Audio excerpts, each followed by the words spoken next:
This few days can be one of the craziest days in stock market in 2020, and that includes the drop of the stock market in March because of the pandemic. And this is happening because FAANG stocks are releasing their quarterly results. I wanted to do this intro video covering the basics for people that are not familiar with the concept. So we're going to cover what FAANG stocks are, why they're so important, what are the quarterly results, and the importance of analyst estimates. Number one, what are FAANG stocks? That's just a simple abbreviation for companies Facebook, Amazon, Apple, Netflix, and Google. And those companies are grouped together because they're technological companies. Relatively, they have a recent IPO in history.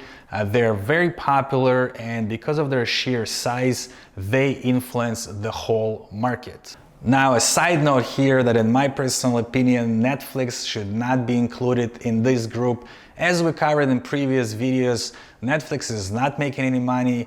There is 100% probability they're manipulating their profit and loss, and it's because they're dumping all of their money into creation of the new shows, and eventually that library of the movies will make them super profitable. Perhaps it will happen, but right now they're not in the same league with Apple, that is $2 trillion company that brings billions of dollars every quarter in operational cash flows. So who should be included in this group is Microsoft, because it's $1.5 trillion company and it brings again billions of dollars in operational cash flows each quarter. Why FAANG stocks are so important? Well, number one is they've been growing faster than S&P 500 or NASDAQ, so institutional investors are trying to beat the market. For them, that's sort of a natural target. And they also attract individual investors because psychologically, most of the people are familiar with the products. We use them every day, so there's a lot of investment that's going in those stocks. And then we touched on the size of their market capitalization. So if you add them all together, there will be more than $6 trillion combined, and that represents 15% of the whole NASDAQ index. So you can see the importance of that sheer size of the companies, because wherever those companies move, this is where the stock market is going to move. And you might say, well, I don't really care because I've been following the conservative strategy of buying the boring ETFs. They just buy the whole index, and it's actually been performing remarkably well. I'm in the same boat, but I think the reality of it is that there is a possibility that out of the whole index that we've been buying, the only good companies that have been performing during the pandemic of COVID-19 are actually FAANG stocks, and the rest of the companies were underperforming. So you can quickly see that if FAANG's companies fall, this is gonna result in a crazy stock market crash, because we're just not gonna have any good companies that perform. What are quarterly reports? When you're a publicly traded company, and those are all the companies you can buy the stocks for, one of the obligations is you have to disclose your financials to the public, and you do it by filing an annual report once a year. That has to be audited by external auditing firm, and in between you have to file your quarterly financial results, so your profit and loss, balance sheet, and cash flow statement. You have to file them with Security and Exchange Commission, but they don't have to be audited like annual report. But we still take those numbers as the real deal. This is what's going on with the company. Now, this year quarterly reports are very important because we've seen the report before the pandemic, and we've seen the report with some pandemic numbers in it. This reports that we're going to see right now, they should be like 100% the numbers during the pandemic, and we'll know what happens. And because there's uncertainty about new closures and the new shutdown, we can look at those numbers and say, okay, if it's going to be a next shutdown, this is what we can expect. Talking about expectations, I wanted to touch on why analyst predictions on earnings per share, EPS, are very important. We've covered what EPS is before, but it's basically earnings divided by outstanding shares.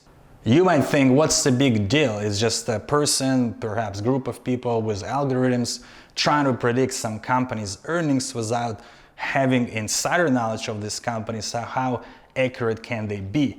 But what you gotta realize about the stock market, this is very emotional sort of space that acts on rumors and news and again emotions.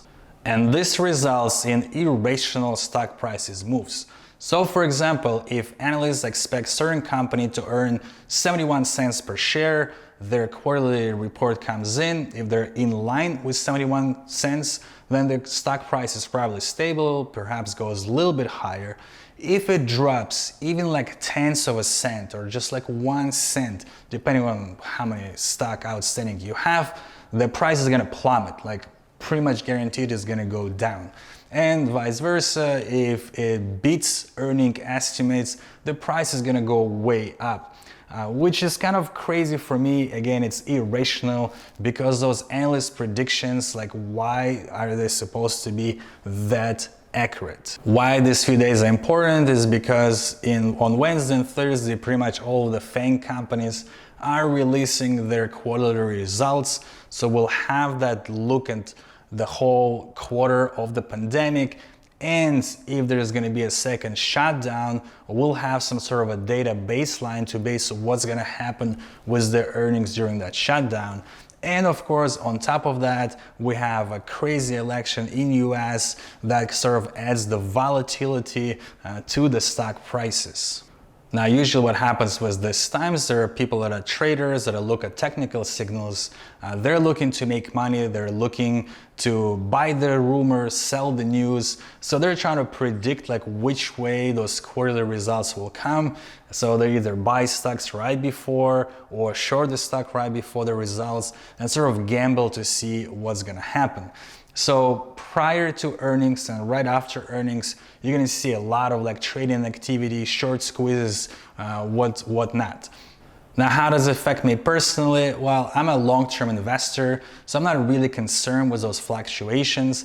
I'm still gonna look at the quarterly results and I'm gonna make videos about it because Apple and Google does constitute a large portion of my portfolio. Those are my favorite companies because I know their products, I understand their business model, and most importantly, cash flow is king. They create crazy amount of cash every quarter in operational cash flow. That's why I love those companies, but I want to sort of keep my arm on the pulse of what's happening. Is the company moving in the same trajectory I expect? I'm going to do a few follow-up videos based on the companies evaluating quarterly results. So if you listened all the way till the end, please consider subscribing and see how I do it so you can implement in your workflow if you're interested in that. But I thank you for watching. Until the next time.